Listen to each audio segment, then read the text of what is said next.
Hello. Okay. Okay, that's good.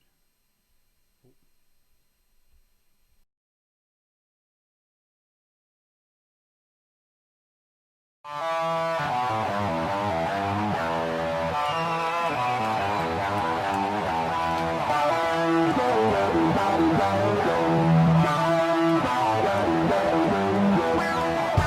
First time in a long time, but back like I never left. Taking each day as it comes, you know me, I don't read ahead. Watch me burn down everything, BDE on the TV set. When I'm in control on the road, you can never really know what's up next.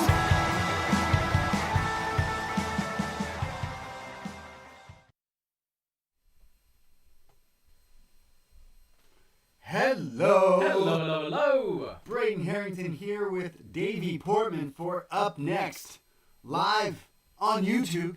Yes! It's And- Wednesday! Yeah! And we are live! It's Hello, Wine YouTube Wednesday. room! Wine Back Wednesdays. to wine. Yeah, Wine Wednesdays. We're your NXT friends, and we're going to be talking about it in a little bit. We have the vice presidential debate on in the background. It's very entertaining. We're going to be talking about some flies. We're just flies on the wall. I don't trust you. You don't trust me? What's your obsession with that, like, not putting lids back on things? I don't know. Just Do I put do lids that? back. All the time. The olive oil, I'm like, where is it? Oh, I lost the olive oil lid Yeah, because today, you put it back on. and I found it in the garbage, so I cleaned it and put it back on. If you didn't leave it, if things are lying around, I'm throwing it away. You've got 3 bins there. The table is not a bin. I lose the caps to everything, apparently. You use it and then you put the cap back on and then you don't lose it. Because if you lose the cap, you lose the bottle. Well, now we have the cap, Okay, so we're I good? don't trust you. so we're It's good. been a bad week. Like, I'm not having my laptop ruined as well. From wine, I'll drink it all up. How's the YouTube room doing? We have Eric Marcotte in the room. I see him. I know we're doing good, but I know we're looking good. We're sounding good. We're going to talk about some NXT in a second. Well, Kamala, I always say Kamala because I'm a wrestling fan. Okay, people Kamala. are saying crazy reverb. Try now. That should sound good now, I think. How's that sounding, John? How's that sounding, Eric? How are we sounding today? Do we have flies on our head? Yeah, it's there. Uh-oh. It's still there? Uh-oh. There we go. Okay. Says awesome. Eric Marcotte in the room. I don't think we're going to get many people tonight. I think the other show was a lot more interesting, and we've got the presidential debate. So I think we should just get into it. Let's do it. We're going to start recording the podcast version of this. Obviously, if you're watching this, you're watching this on YouTube. But the podcast, of course, can be found wherever you find your podcast. Just search Up Next. But you're right. Let's start talking. Let's start recording. Let's start doing our show here tonight. Hello. Hello, hello, hello. Braden Herrington here with Davie Portman for Up Next, postwrestling.com, Apple Podcasts, Spotify, Stitcher, wherever you get your podcasts, and of course, youtube.com/upnext. Every Wednesday night, we go live at 10:30 Eastern Time to talk about NXT. NXT. You know, why do we talk about NXT? Because that's the show we got given. Because we're your NXT friends. Oh, friends! Yeah, exactly. We did a watch-along and post-show live on our YouTube as well last Sunday for the epic TakeOver 31. And we'll talk about all the fallout, all the injuries from that show tonight, definitely. It's the like, hangover. It's the hangover show. And you know what? It definitely was. Oh, boy. I feel hungover after watching it. Yeah, this wasn't a good episode of NXT at all, and I'd have definitely watched AEW tonight. If I had the choice to flick over, I'd have definitely done that tonight. This was not good. Obviously, we are recording this right after, live, after NXT just aired, and Wednesday also had AEW Dynamite, which we will be talking about on upNXTra, as we always do every Thursday, patreon.com/upnext. But tonight was also Kamala Harris, Mike Pence, and The Fly on his head in the debate. And obviously, the whole world is watching this. We actually have it on mute right now in our room. Sorry, our studio. And it's interesting. He looks like I don't believe in any of these theories about lizard people. But Pence is definitely one of them. He fits that. Like, out of anyone I know, he'd totally be a lizard person. He is. I think he is. Yeah. It's very, very scary. So welcome to Up Next.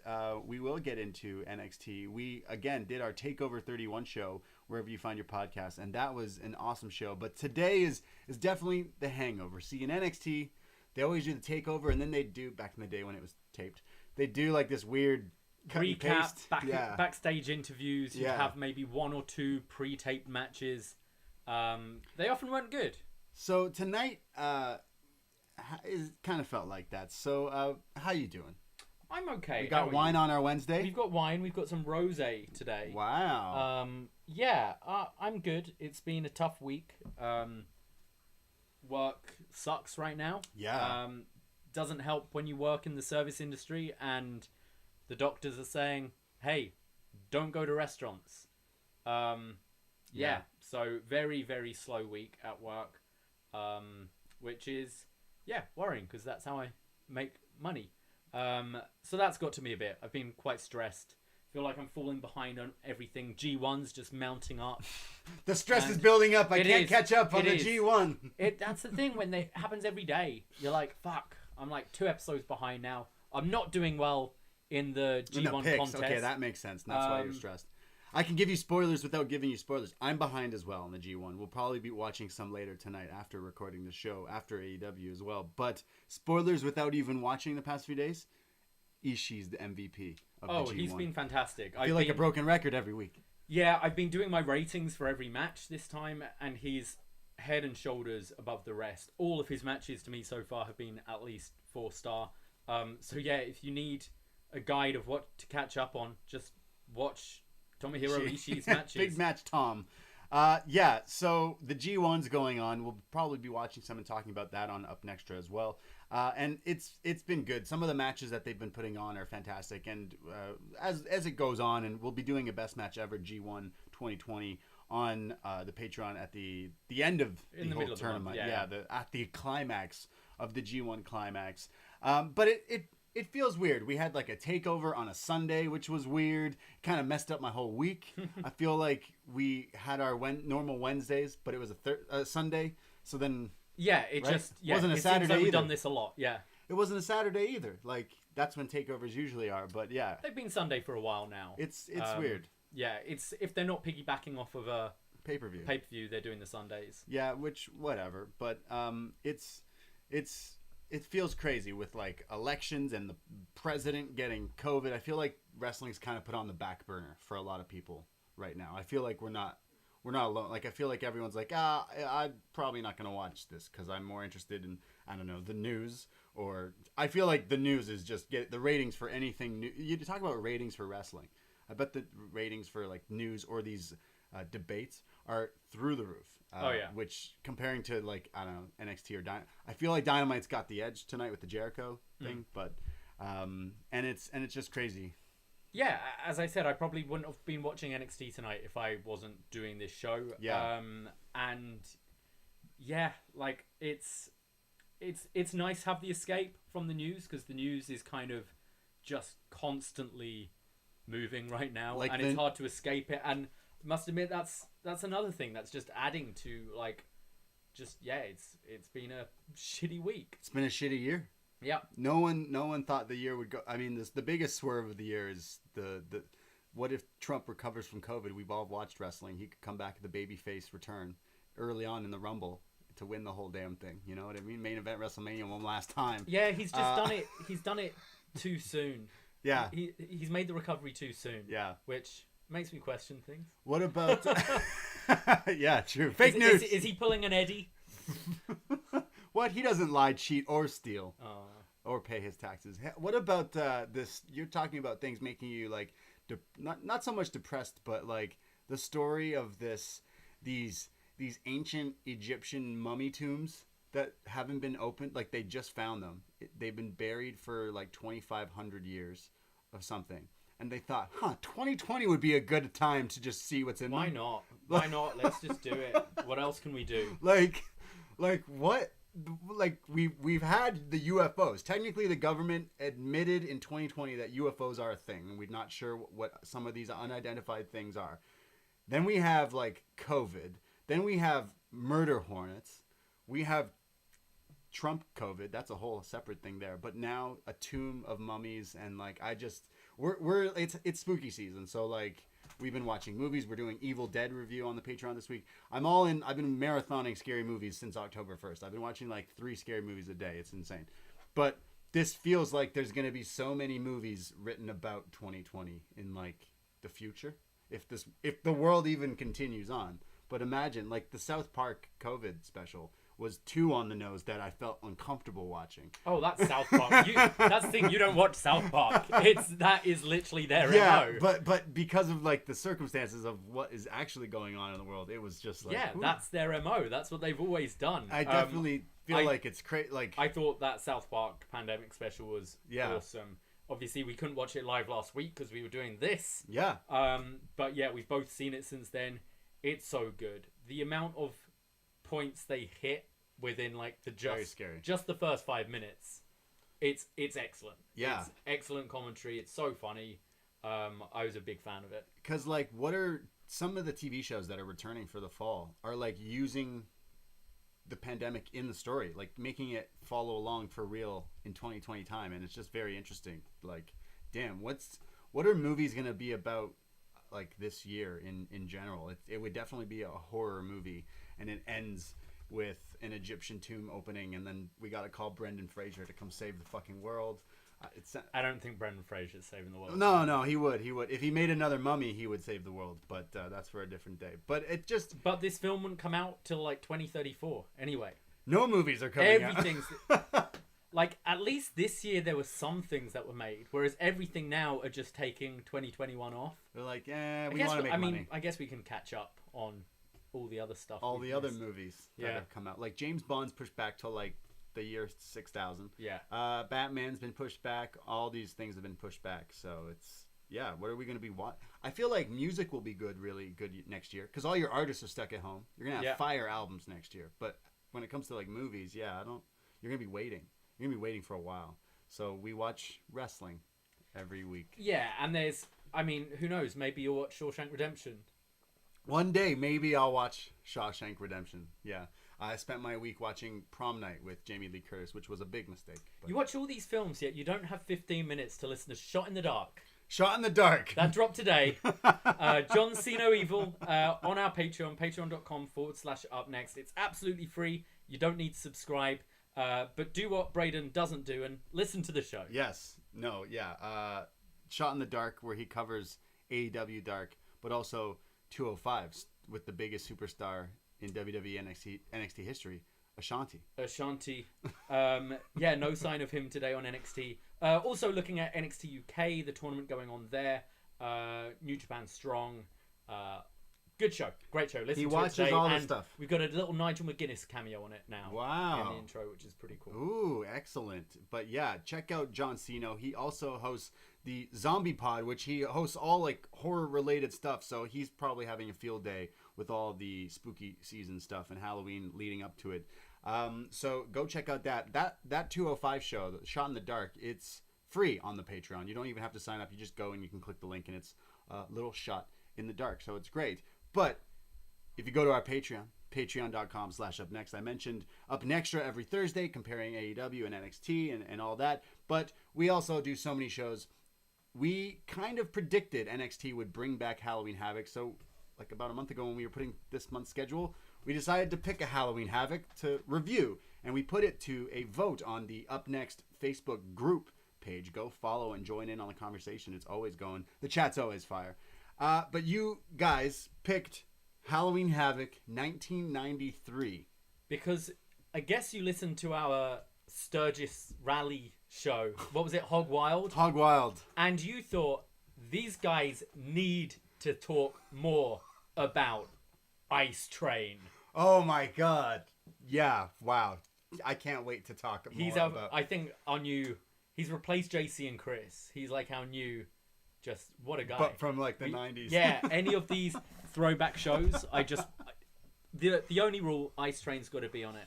Why are we? I feel like we're in such a weird WCW like bender. We did Sturgis Rally when the Sturgis Rally was happening. We fit that. We were predicting a lot of things. We then did a Clash of the Champions with Sting and Ric Flair review, featuring mega superstar Jason Hervey. Oh yeah. Yeah. Too bad he doesn't show up in Halloween Havoc '93, does he? Not yet. I hope so. I haven't finished it yet. Yeah, me neither. So now we're going to Halloween Havoc 1993. So we'll be chatting about that on the Patreon. Headlined by Cactus Jack versus Vader in a, spin the wheel, make the deal. Horror match. What will the match be? Sounds spooky. And Ric Flair versus Rick Rude. Yeah, and Ice Train. Yeah. And then this week as well, we are picking a scary movie because it's scary times. So we put that to a vote as well. You guys basically booked this whole week for us, essentially. And we asked our listeners to put to a vote what horror movie should we pick. There was a whole crazy stacked list, and it ended up being The Evil Dead. Yes. The OG. The 1981 Sam Raimi The Evil Dead. Yeah. First time I saw this. We recorded the show today. I think you'll enjoy it. Yeah, definitely a fun and scary show. Lots of demons and zombies and all that stuff. But the October schedule on the Patreon is stacked. We have more spooky stuff, including a top 5 spooky moments and all that stuff. It's on the schedule. And of course, $5 a month, North American tier gets you all those shows we just mentioned, and all the shows in the back catalog, everything, the upNXTra, all that stuff. Patreon.com/upNext, $5 a month. Support the BDE. But we have a show tonight to talk about, and it kind of starts off with a bang.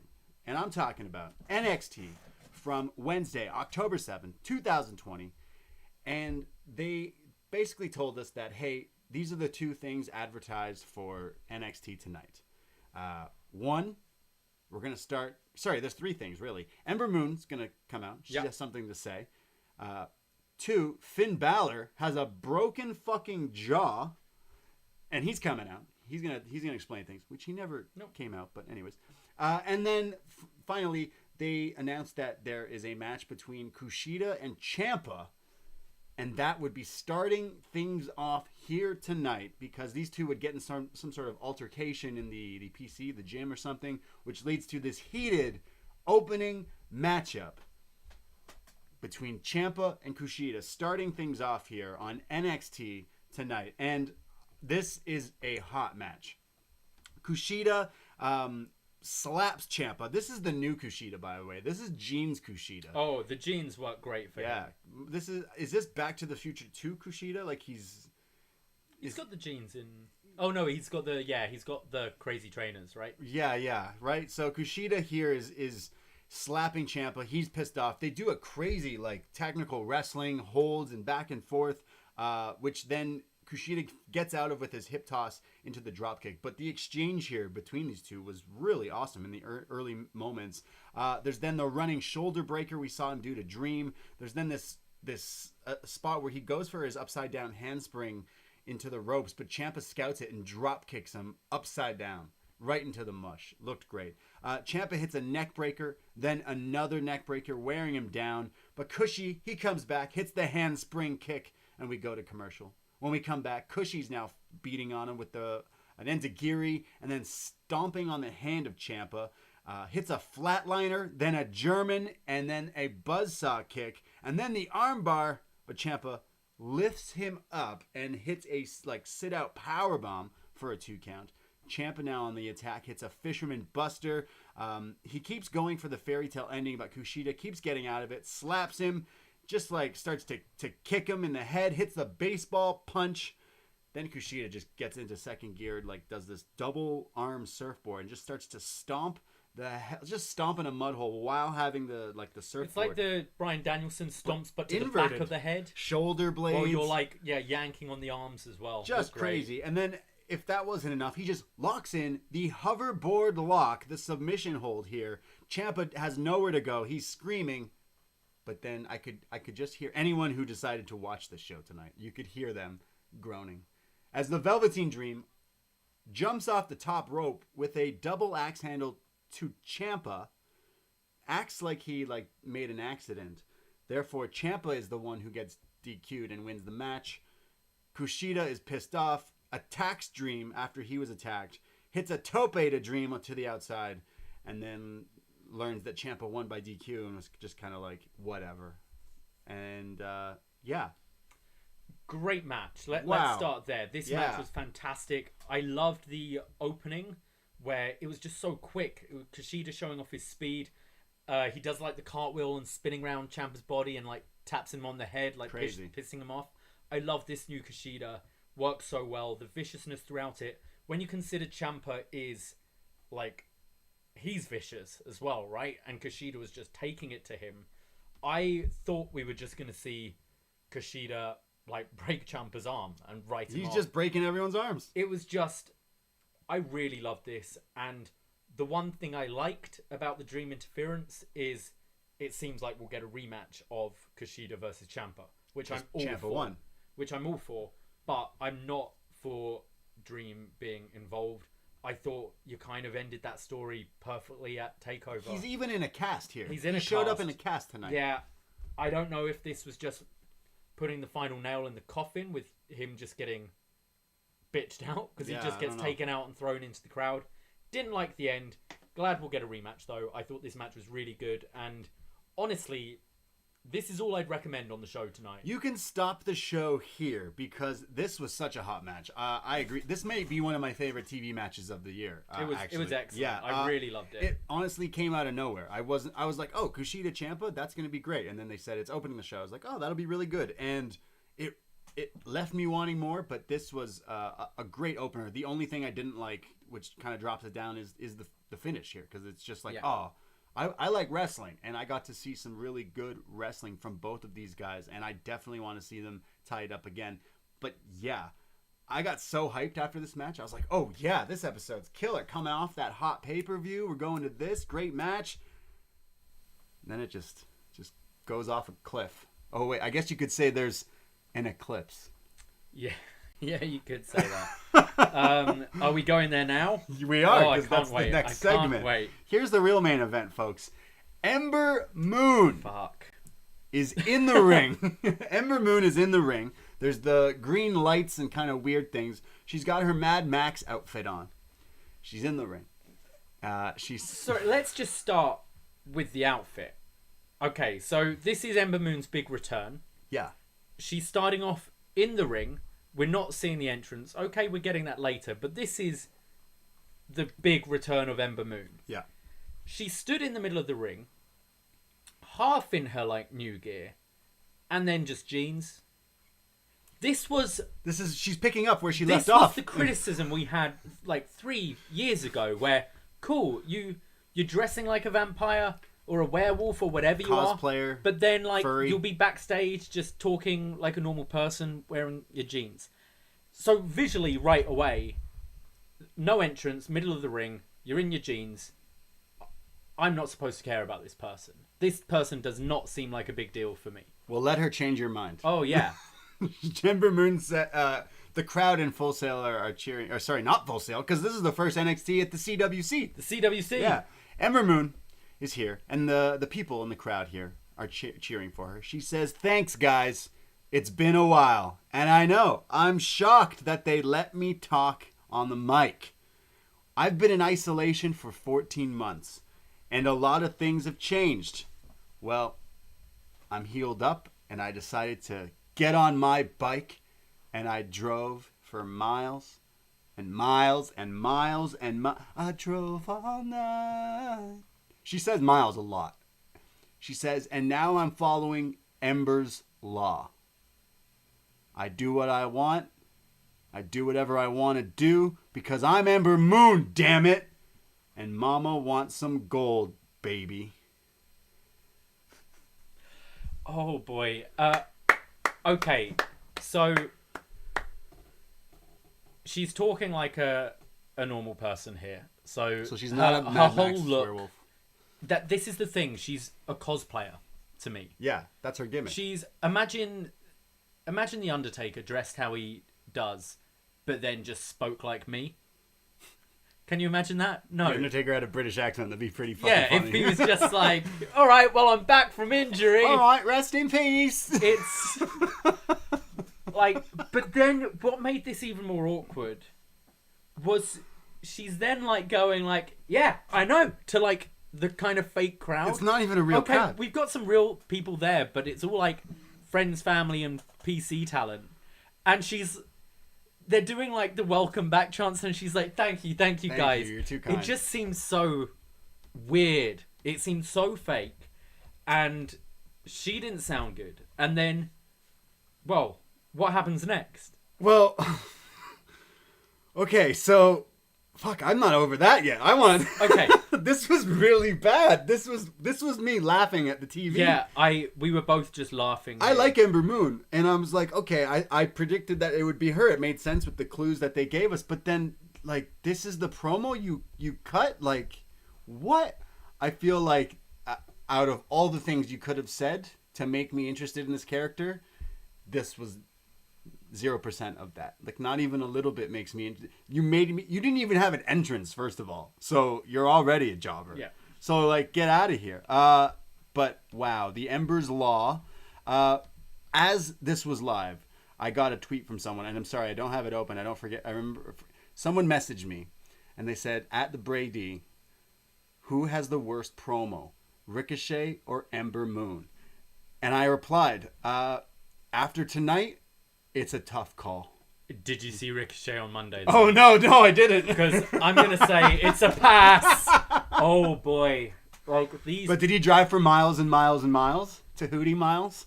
Look, I would like NXT is still, it's that weird brand where it's kind of developmental, and like this is something she needs to develop.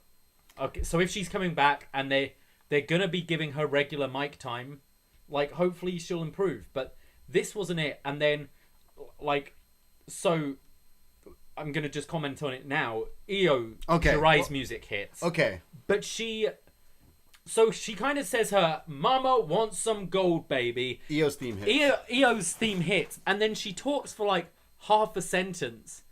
And then clocks that she's been interrupted by the music. It took her a second. Because she obviously had a bit more of her speech planned and wasn't quick enough to go, oh, the music's come early, and to react right away. She continues to talk, and then, like, we're a good, like, 3 bars into Io's theme, and then she's like, oh, what is this? Oh, and we went, oh, this is getting worse. Yeah. So Io Shirai comes out. Io Shirai, who retained the title on Sunday, comes down to the ring, gets into the ring, face to face with Ember, has a microphone in her hand, slowly raises it to talk. This is my brutality. Rhea Ripley interrupts Io Shirai. Rhea Ripley. Who are you? Thinking you're coming in here. Rhea Ripley. Imagine Undertaker was an Aussie. Be dropping a lot of C words. So Rhea Ripley says, I love the new attitude, Ember. You deserve a title shot. What? What is that? Okay. But before she can even continue, Rhea Ripley is instantly attacked by Raquel Gonzalez and Dakota Kai. Now, Ember runs down to make the save. Io Shirai is just in the ring mad chilling, like, deal with it. This ain't my problem. Like, I don't care about y'all. Like, fuck you. So, William Regal shows up, and he's pissed. He's right, just mad, and he says, you want to fight? You want to fight? Tonight, the main event, a tag team match. Playa. Holla, holla, holla. Gonzalez and Kai versus Moon and Ripley. And everyone flipped the channel. Yeah. Like, you're going to pick Jericho's 30th anniversary match or this? Or the debate. Yeah, so... Not... Okay. I feel like we're being super negative. I was legit, like, hoping for the best for the YouTube's chat saying Regal came out and said, War Games! Would have made the main event a lot better, but no. Ember Moon, like, I was excited for this, but after this promo, I'm like, oh my god. It was completely the wrong thing to do with her for a return. Yeah. We've seen a return. You could have these shots throughout the show of her, like, the kind of night vision thing, like, driving in to Full Sail and, like, hype up her return. Maybe I'd maybe give her just a squash match tonight. I would have had her, something like not even, maybe call out Io. Say barely anything. Call out Io, slap her or something. Show an edge. Show an edge. Something. When Balor came back, Balor was like a NXT legend, moved to Raw, won the championship, got injured, and then came back and was just smiley Finn Balor, and then came back to NXT and completely reinvented himself. He showed an edge, and that's what was needed. Even Breezango have shown like a bit more of something since they Ember before even talking just smiled there. Just started laughing. She laughed while talking. She's a cosplayer. What? It's like I don't understand. She's like not. I don't believe she's this biker chick any more than I believed she was a werewolf. She's got a cool move though. And I think when you announce this for the main event, it's not big enough for me. Like the idea of the tag match, fine, and we'll get onto it later, and it was a fine match. But yeah, you're up against the Jericho 30th anniversary show. I am watching that show. I'm not watching this, and you've not sold me on this character whatsoever. I want to continue and support Ember, and I think she's going to get better. Hopefully, this is the turning point where they go, oh, that wasn't that good. Maybe we should work on this character, because they literally just came back to where she was before. Also, before, she was the one who didn't beat Asuka and then became champion due to Asuka leaving. She was like always been in this like B level here, and yeah, this promo was not good. We go to Drake Maverick earlier today, walking into the CWC here, and he's being interviewed, and he has a tag team match tonight, and he says he's been preparing with his tag team. He's been preparing strategy. He's got entrance music. He's got everything, and he can't wait. And Killian Dane shows up behind him and is like, what? Killian Dane, always rocking his Tool shirt. He says, Drake, we're not friends. He's like, no, we're friends. We're tag team partners. We're a team. And he goes, give me your number, because it'd be a lot easier to like bounce the ideas off you if I had your number. You're not getting my number. And walks off. But Drake is like, well, we have a tag team match tonight, and it's going to go great. Yeah. Okay. This was fine, but I think the show had taken such a dive up until this point, where when you then move on to see, oh, we're going to our lower mid-card story, it was frustrating to watch. That being said, I thought both guys played it really well. I think Drake is great on the mic and selling this kind of, over-enthusiastic kid in this tag team. I quite liked it. I thought both played their parts very well. It's like you kind of know where they're going with this. You can't have every segment of the show be like world title caliber. Yeah, of course. But for what this is, as like an entertaining lower mid-card story going on, I'm for it. And I thought, both guys weren't really going to be doing anything else, so why not bolster this tag division, which is threadbare right now? This is classic wrestling. Like a guy doesn't want to be his friend, but they're going to be the odd couple tag team. A tag team that doesn't get along? Yeah. Never heard of that before. What a creative thing. Something that is creative is the ad we saw at TakeOver for Halloween Havoc, Wednesday, October 28th. I love this. This one has like different shots now of like all the characters in NXT that are kind of spooky. They showed Io Shirai because she's the Joshi Judas, all like scary underwater tanks and things. We get Jhatsi Blackheart, of course. We get Damian Priest because he's a vampire. Dexter Loomis. Yeah, we're getting all the characters we're going to see on Halloween Havoc. That's just because her wrestling is scary. So that is on Wednesday, October 28th. And this is your reminder that on Wednesday, October 28th, we will not only go live following NXT Halloween Havoc, but we will also be doing a Halloween Havoc watch-along on our YouTube. But that's not all. But wait, there's more.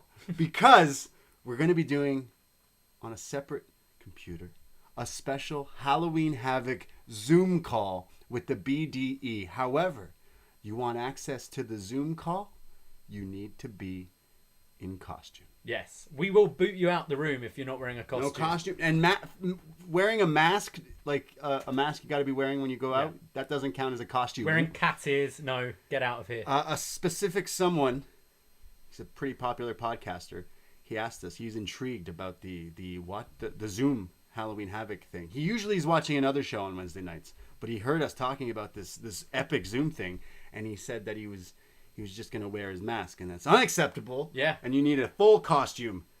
Waiting. So, Halloween Havoc, October 28th, Wednesday.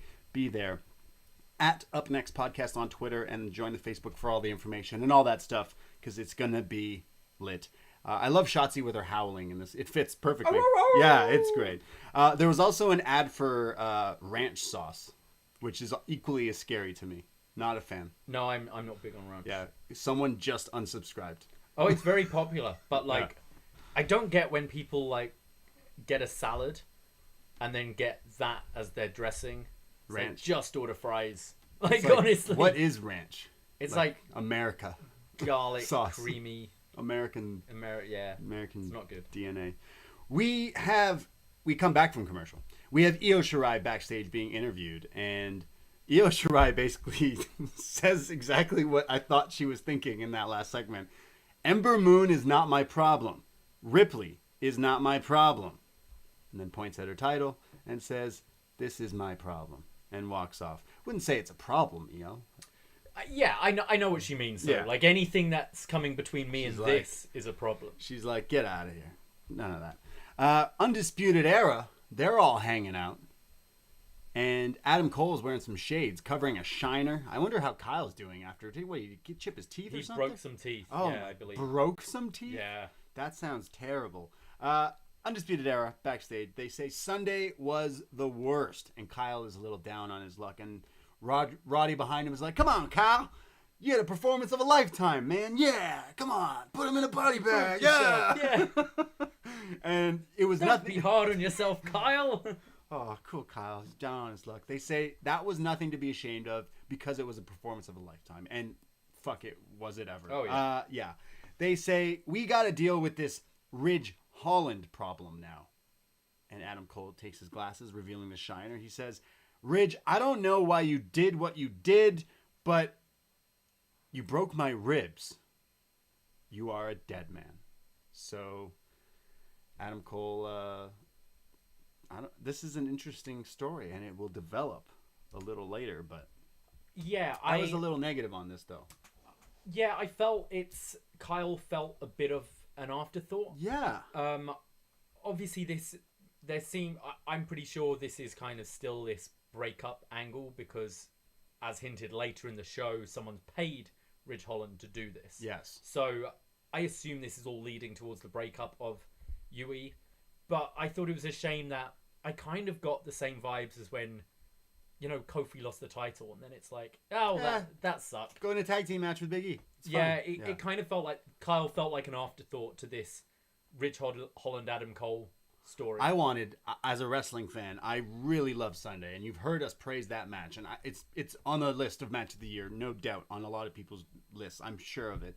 But I wanted to see them hanging out, and then when Adam Cole's like kind of usually the guy who leads this, I wanted Kyle to kind of like say his 2 cents about like the match. Like, yeah. Finn Balor, he didn't even mention, like, we go to the Prime Target thing later, so I guess that's where you get that. But here, maybe you should have aired that first then. I don't know. I felt you could have had, like, I think an in-ring promo with Kyle talking about the match. You can show stills from it if you want to show clips from it, but addressing what's happened with Balor himself, rather than this just felt like, okay, Kyle, step back. It's Adam Cole. Because the Prime Target later in the night explains and has cuts of both guys from the match, but maybe they should have just aired that first, because this is kind of just like moving on. This is the first time we've seen it. Yeah, this is just like moving on, barely mentioning it, essentially. It's kind of, it was strange. Now, we talk about the other show on Wednesday nights is Dynamite, and they are stacked full of tag teams. But you know what tag team they don't have? Everrise. Yeah. I don't know their names. Matt Martel and Marcel Bartel. Marcel Bartel and I can't remember. Oh no! What's the name? No, it's Marcel Bartel. It's something Martel, and the other guy is someone in the YouTube chat's gonna help us out. John. Yeah, where's John Ceno at? So Everrise have the ever so good opportunity. Chase Parker. Thank you. Something Martel. Versus Matt Martel. That's right. I was Matt. Wow, is it Matt Martel? Yeah. Everrise have the opportunity to take on Drake Maverick and Killian Dane. Now, earlier Drake mentioned in his little interview that he's been planning for weeks this tag team. He's been planning strategy and entrance music. Yes. Well, the entrance music hits. Not only is it entrance music, but also a Titantron that says Drake Maverick and Killian Dane in like fancy blue. It's like blue and white. Nice. Pretty. But the theme song, the intro entrance music is like this like upbeat like poppy. It's like children's TV. Acoustic music. Whistling, yeah. Foster the People, young folks. I don't know what it is, but it's hilarious. Drake comes out dancing. He has a whole entrance planned. And Damo's just like, what the fuck are you doing? Stop dancing! And he like shoves him, and it's like, oh. So Drake and he makes the music stop. He's like, stop this shit. Turn this off. I personally could have kept listening to it. It is so funny. So they then have a tag team match against Everrise, and it's Drake who's in here, wants to tag in. So Dane slaps his hand really hard, and his own partner. And now it's just Everrise working on Drake, and they're beating him down, not letting him tag. Dane is still on the apron, but he's not really reaching to tag. He's just kind of like, if you reach me, then I'll tag in. There's a Northern Lariat from Martel. There's then like a double flapjack into the turnbuckle on Drake.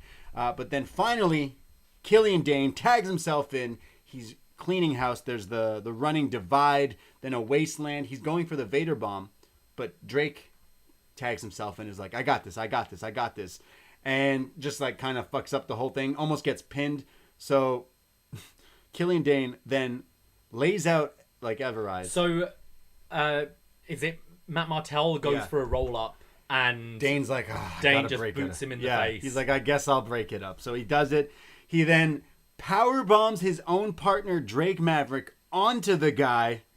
Thus Drake was the legal man while laying on the dude. Gets the pin, and Drake and Dane win their debut tag team match. And then the theme song starts playing again, the whistling upbeat acoustic theme. And they celebrate, and Drake is dancing again, and Dane just punches him, lays him out. But then he feels bad, so he goes and he slings him over his shoulder, and he's carrying him out. But then it shows Drake who's lying. He's like, I'm pretending to be hurt, so he takes care of me. So therefore, he did what he wanted to do, and that's to get Dane to like him. But kayfabe-wise, like, Dane hasn't been winning. Neither is Drake. They've been both, like, just gone. So kayfabe-wise, Dane should be like, well, shit, I won a match. Like, oh, for sure. I was on TV. Oh, yeah, this is Rhino Heath Slater. This is Daniel Bryan Kane. Sheamus, Cesaro, less so than that, because they were two tough guys, but this is like the shit guy with a bigger dude, you know? The bigger shit guy. No, they're both really good in their roles, and no, when I say shit, I mean character wise. Like Drake Maverick is the guy who will always lose. Like Dane's had his wins, like but the story is going to be him carrying the team. Rather than like Sheamus and Cesaro, they're more equal. It's just one guy carrying it. Well, he powerbombed him onto the other guy. It's going to be a lot of comedy segments and stuff, but I'm for it. They're going to get a title shot. Probably at some point. They should be champions. Who are champions? It's Breezango, right? Yeah. Oh, tag team division is stacked. We have a video package. Are you ready? It's Tony time. We have a thing that says 3 weeks ago, Cancun, Mexico. And it's Toni Storm. She says, I went to the last place anyone could find me. I've been hiding out and I've been preparing. She's like, where can I go and just get lit every fucking day and go to Senior Frogs and just go on a tear? Cancun sounds pretty great. And that's where she's been. She says it's been Tony time for a while, but she's just been like coasting. 2 years ago I won the Mae Young Classic, but what now? What now? Well, it's time to show NXT. It's Tony time. So she's not here yet, but she's coming. And that shows epic shots of her like running, getting in shape on the beach, getting ready because she wants that NXT Women's Championship. Yeah, I'm not too excited about Toni Storm coming in. I'm not that into her work particularly. feel there's a lot of other women in the division who should probably get their shot, who've been around for a bit. I'm interested, with Ember and Tony coming in, are they going to replace two people? Like, are we sending at least one woman to main roster? I hope it works, but she's someone I don't buy her promos particularly, and in ring she's fine. She's someone that I feel like she had this buzz on the indies, and she was having crazy matches and like Progress and stuff. And then as soon as she got to like WWE, it's like she had one or two some good stuff in the Mae Young, like she mentioned. And then she kind of was saying what people think is like, yeah, that was 2 years ago. Because since then, I haven't been really doing anything. She was in NXT UK, but you know, a tree falls in the forest. You know what I mean? Like no one watched it. So like, yeah, she's kind of right. Like I've been not here. So I'll give her a shot. Definitely. For sure. Yeah. It was. She showed up at Well, she didn't show up, but she had the video at Takeover, and then you had Ember as well as the surprise. But Ember cut the promo earlier tonight, and it was really bad. And then you had this video that was like, this wasn't necessarily just bad. It was just like, hey, I'm coming to NXT. It didn't give you any more information, really. It's just, all right, I'm not here yet. Yeah, I didn't get my visa. The borders are still closed. I don't know. Yeah, so we'll see. But does that mean like the borders are open for other people to be coming? You know. So in the YouTube room, Mike Hogan's suggesting that people are actually doing their 2 weeks quarantine in Mexico, and it's like a way round of people from the UK getting into the States. Possibly. Interesting. Okay. So it'd be interesting to see if we see anyone else from the UK show up, because obviously they've somehow found a way to get people in. So we'll eventually get Walter versus Finn. Maybe. Right? Maybe eventually. Pete Dunne's trying to come back because he still thinks Matt Riddle's tag team champions. No one's told him anything that's happened since pandemic. Pete Dunne shows up. All right, Matt, I'm ready to fight. And they're like, oh, we have a lot to tell you. A lot. Oh, and the YouTube room also pointed out Miriam and Mercedes have gone up. So these are kind of replacing them True. already. Yeah, we do forget that Retribution took a bunch of people as well there. We have the power couple outside walking their dog, Padme. And they say, Sunday sucked. Yes, it did. They're in their matching tracksuits. And they're walking their dog. You hear they totally added the sound effect of the dog over this. They had to have. There's no way the mic was there and caught that. Johnny says, we deserve rematches. Candice is like, yeah, we do. We need a plan. And as they like walk up to their house, there's a garage. Their garage, sorry. And the garage is open, and there's a brand new TV in a box. And there's a letter from Indy Hartwell. And Johnny goes, Indy Hartwell? Indy Hartwell, she sucks. What are you talking about?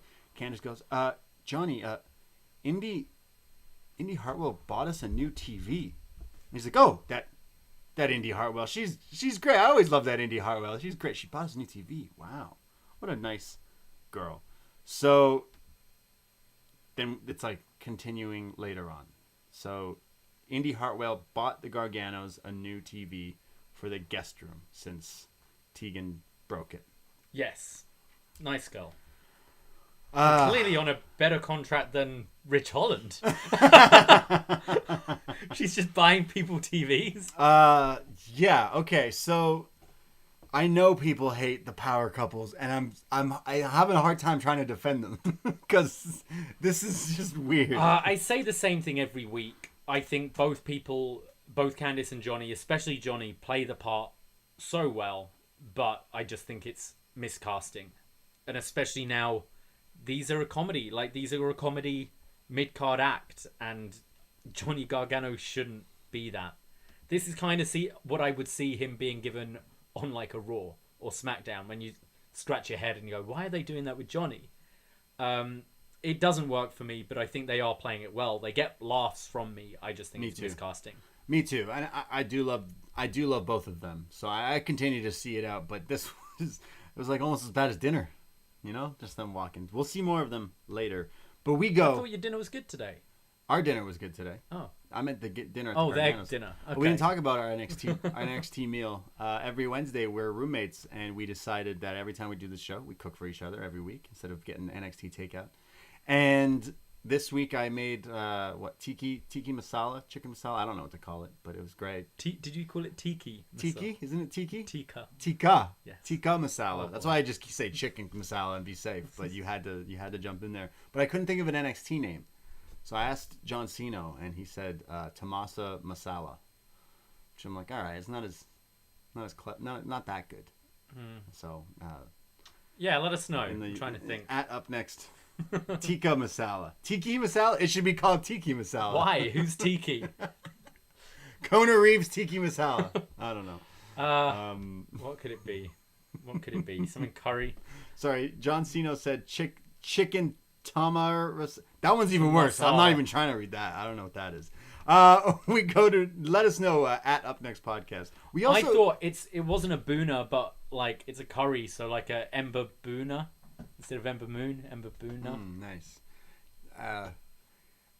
Eclipse Masala. Sure.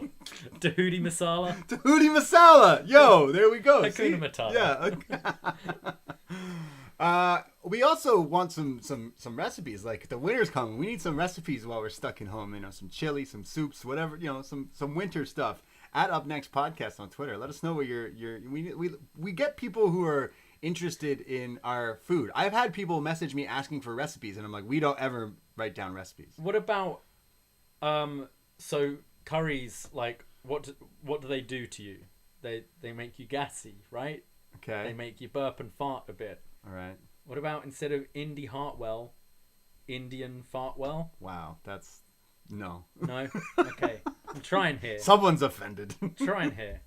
Someone in the chat says Ridge Holland masala. All I know is I was really I Tyler Breeze curry. I thought I made some good tikka masala. It was nice. Yeah. It was tasty. Yeah, it was good. So we're always curry and rice Lorraine. Yeah, it looks better on paper. Yeah. At upNXT podcast, we'll get a recipe book one day. We'll have a cookbook one day. We go to our next match. Austin Theory, he can do this all day, versus Leon Ruff. Correct me if I'm wrong. Leon Ruff is one of the guys signed today with the picture, the PC, the people who report to the PC. It's essentially the entire Evolve locker room. It's a lot of Evolve, yeah. Right? It's just that all Evolve, a ref, and that one amateur wrestling guy who looks like he could be a pretty big deal in the world of wrestling. Jacob something. But Leon Ruff, he is going up against... Wait, was Leon Ruff actually in that group now? Now I'm second guessing myself. Was Leon Ruff signed? He must have been. He's on this episode. I thought he was already signed. I can't remember. I can't keep track. They sign everyone who isn't signed to AEW. Yeah. They just can't sign that Ben Carter. Nope. They really wanted that Ben Carter. Damn. Yeah, the YouTube chat is saying that everyone from Evolve is basically gone, except Lenny Leonard. Yeah. Yeah. He's just like, fuck. JD Drake. He's the one I like. Oh, yeah. He's all right. Yeah. He's good. Good promo. Austin Theory versus Leon Ruff. Yeah, Leon Ruff was in the announcement today. He's signed. So, Brandy Lauren, Kurt Stallion, Josh Briggs, Anthony Green, and Joe Gacy. In fact, thank you, Sino. That's why you're the man. Austin Theory versus Leon Ruff. Right away, Ruff hits him with this, like, Frankensteiner and goes for, like, a Hurricane Rana, Dragon Rana, some type of Rana, and tries to get a pinfall. Austin kicks out at, like, a 2.9, and he's kind of shook. So he starts to just pound on this guy, beats him down. But Ruff gets a roll-up, a backslide. There's a near fall. Wade Barrett says on commentary... Wade and Vic, and no Sasha Banks on commentary. Wade says that Austin Theory reminds him of Randy Orton, which we say quite a lot on this show. Ruff goes for like this like arm drag, rope jumping arm drag, kind of like some Rey Fenix type stuff, but slips, gets caught onto the shoulders of Austin Theory, who saves it pretty well there and hits the TKO, or as he calls it, the ATL, and it's all over. Theory wins this. This isn't the last we see of Austin Theory. No, quite a good little match. They were able to give Leon Ruff some hope spots, but gave Austin Theory the win, who's getting a lot of TV time at the moment. And kind of commentary were calling out during it about his... Like when Wade was making the comparisons to Randy Orton, he was bringing to fact the immaturity of Randy Orton early in his career as at well. 22. Yeah, so was saying about how it's kind of, if Theory can kind of get his act together and like mature, he could have a similar career to Randy Orton. Well, he grabs a microphone after this and he calls out Adam Cole. He says, Adam Cole, you called me out. I wasn't ready for you and I want to fight you. But you can't fight me because you have broken ribs. Oh, damn. Shucks. Can't fight you. Shit. Can't do it. But I'm the future. And there ain't a damn thing you can do about it or anyone in this locker room that can do a thing about it. And cue our next return to NXT. Dexter Lumis. You know it's spooky season because he's coming in. He crawls into the ring. And it's going to be a match. Again, a second Austin Theory match. Yeah, and Vic Joseph here says, like, that's Dexter Lumis. We haven't seen Dexter Lumis for weeks. Until last Sunday. Yeah, we saw him on Sunday. Something for like a few seconds that's going to lead into an angle literally now. But so Theory was running his mouth and said he'd fight anyone right now. So Dexter accepts that open challenge, and Theory has a second match right now against Lumis. Lumis hits him with some right hands and then a Thez press. They go to commercial and they have picture-in-picture. Just to get this right, Champa and Kushida did not get picture-in-picture, but Lumis and Theory do. Just letting everyone know. Strange. Wasn't this while the dog collar match was going on? No one was watching this match. No, I know, but I'm pretty sure this... Because this was at like the halfway point of the show. I'm pretty sure this is when the dog collar match was going on the other channel. Yeah, like I understand the picture-in-picture is chosen for specific things. Yeah. But I'm like, really? I needed to see Lumis do some leg drops and some rest holds and when Kushida and Ciampa were killing each other earlier. But okay. So when we come back, Theory sweeps Lumis off the apron and then hits a belly to back in the ring. It's like every other move Theory hits, he yells all day. All day? All day. He's like Kanye West. All day. All day. He goes for a drop kick all day. You can scout when he's going to hit a move on you because he goes all day and then tries to drop kick you. You would figure someone scopes thinking it. Of Randy Orton, you know whenever he does the power slam, he claps first? Yeah. If I see Randy Orton's clap, I'm just going to back up, you know? Like, no. I know what you're going to do. Well, if we're getting just like if Cena shoulder blocks me a couple of times, I'm not throwing a punch. If Cena hits you with two shoulder blocks, I'm rolling to the outside.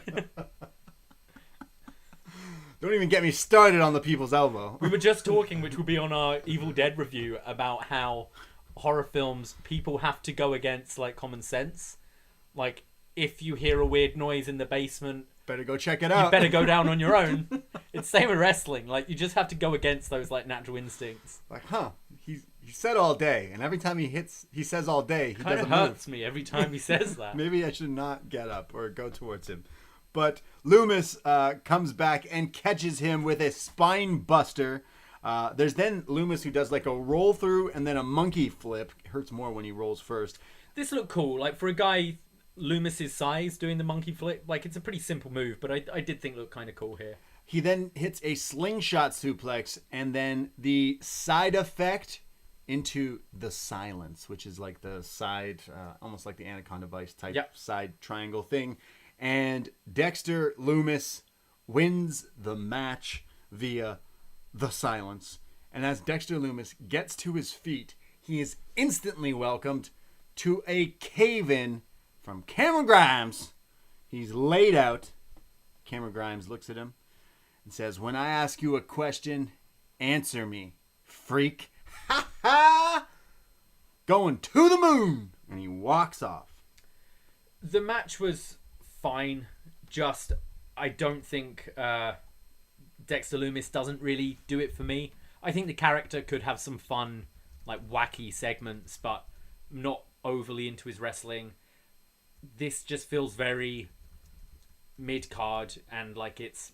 I don't know how interested I am here. I kind of a Cameron Grimes, Dexter Lumis feud doesn't really kind of do it for me. Honestly, anyone with Dexter Lumis doesn't really do it for me. I kind of want to see Cameron Grimes move on to other things, other feuds. The moon. Yeah, go to the moon. this was very whatever, and just I'd already kind of been beaten down by this episode by this point, and it was just okay, I've got to sit through another Austin Theory match, and it's against Loomis, who I don't care that he's back. Like, I'm happy you're not injured, mate. Like, I'm glad you recovered, but yeah, this was kind of dull for me. It's not necessarily, to quote wrestling lines, not necessarily going to put butts in seats, realistically. Especially if you said that at the same time the dog collar match on AEW was happening, nobody watched that match. Nobody watched Austin Theory in 2 matches, let alone 1. We go, and that's no disrespect to those guys as well, but like, yeah, you kind of need to. Since that Champa opening match, nothing has happened on this episode thus far. Like, nothing good.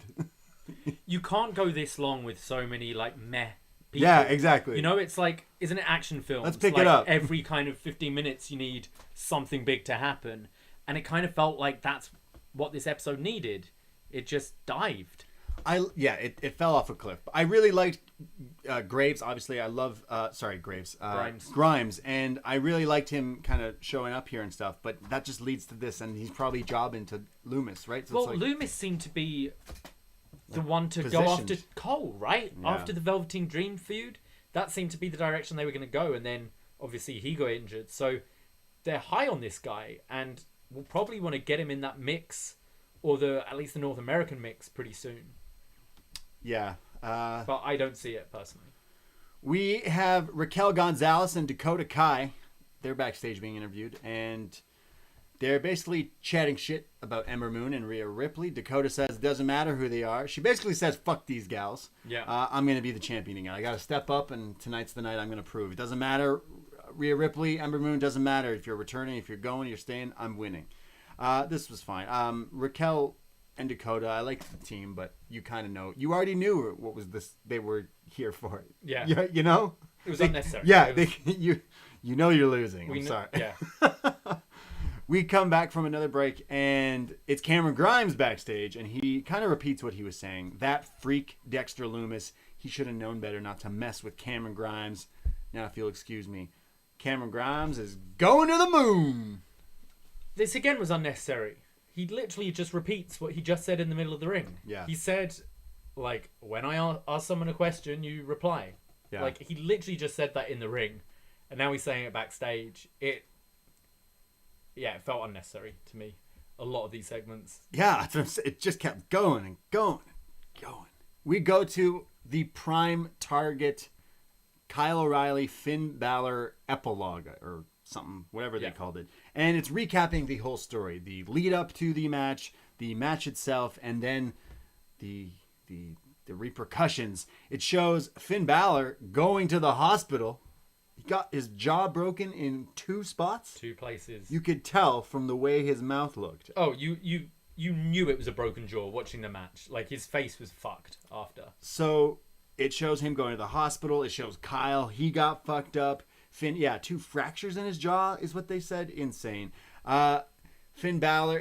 This is where you got to see some of the Kyle post-match stuff, like I didn't win, but I brought it. And Finn Balor's like, Kyle, on like, out of 100 nights of you wrestling in a main event, you're walking out champion, but the one time you're facing me, you're not. Like, sorry, I got your number, but he's not taking, he's like still keeping Kyle. Oh, he's making him seem like a big deal. Yeah, he made Kyle seem like it wasn't just a brush off the shoulder. Like, they re-showed the clips of the handshake after the match and everything.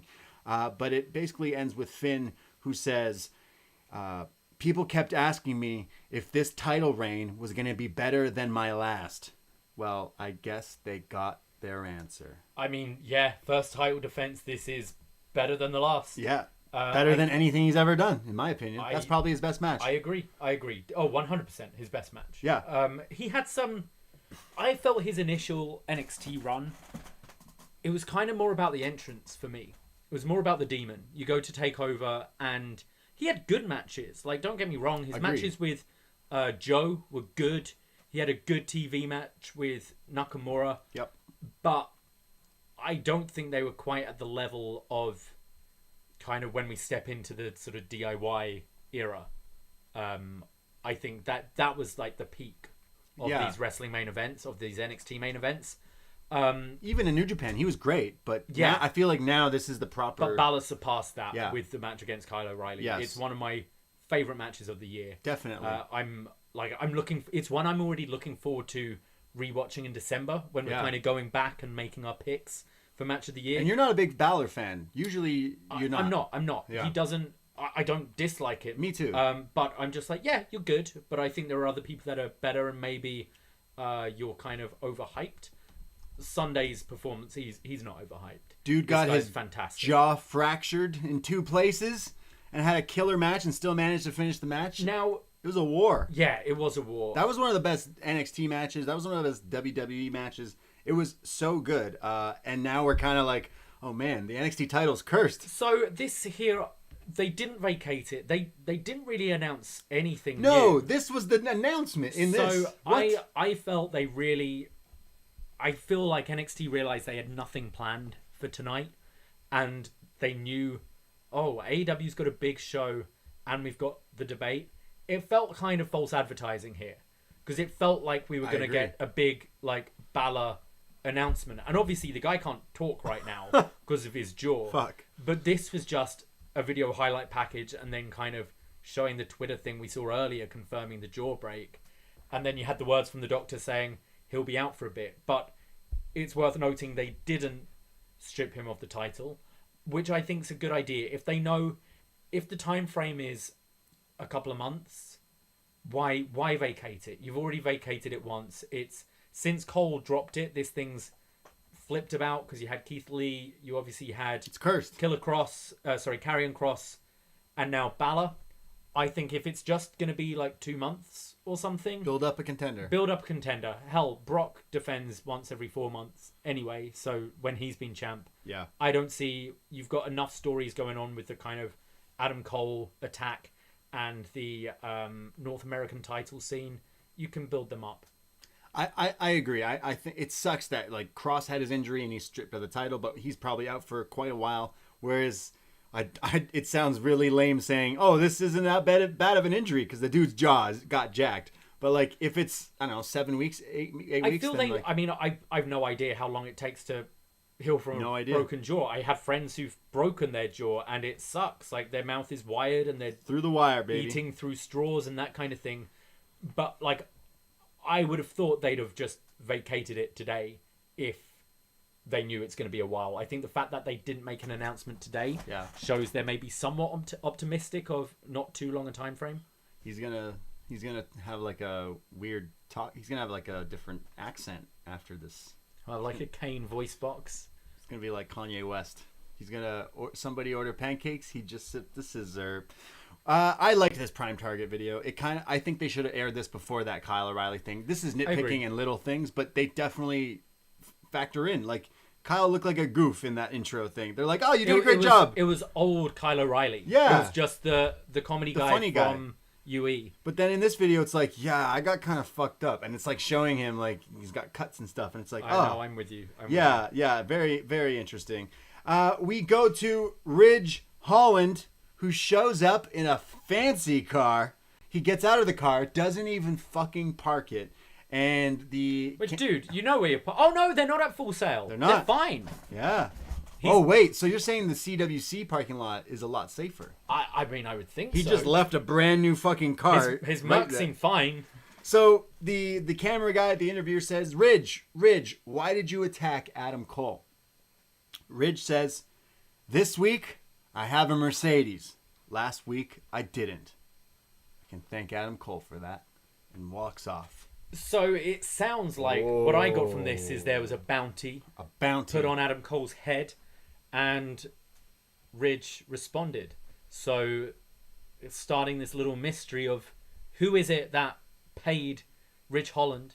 And again, All right. why did Indy Hartwell have a better contract than him? Okay, well, hold on. So he's saying that he was paid. He has a nice car now. Yeah. He can lease a really nice Mercedes now, or rent for this event. A really nice Mercedes now because someone paid him to do what he did. Now, this is where we get our fan theory hats on and think, okay, well, who would have done this? Would it have been Finn Balor who paid him to make sure Cole doesn't get involved? Would it be Undisputed Era? Would it be Roddy? Would it be Fish paying this guy to make sure? Like there's not enough. My early theory, Yeah, is Roddy and Bobby they're jelly. paid Ridge because, and their argument is going to be, we did it for you, Kyle. We've seen Adam Cole being in the spotlight all the time. There was no way he was going to, like, let you win that match. There was no way, like, jealousy would have got to him. So we paid someone to keep him out of the way. Oh. I did this for you, Kyle. Wow. And Kyle can be like The Rock, you know, like I did it for The Rock. Like, no, I don't want anything to do with that. And I think you'll have Bobby and Roddy as the heels, Cole and Kyle as baby faces. Whoa.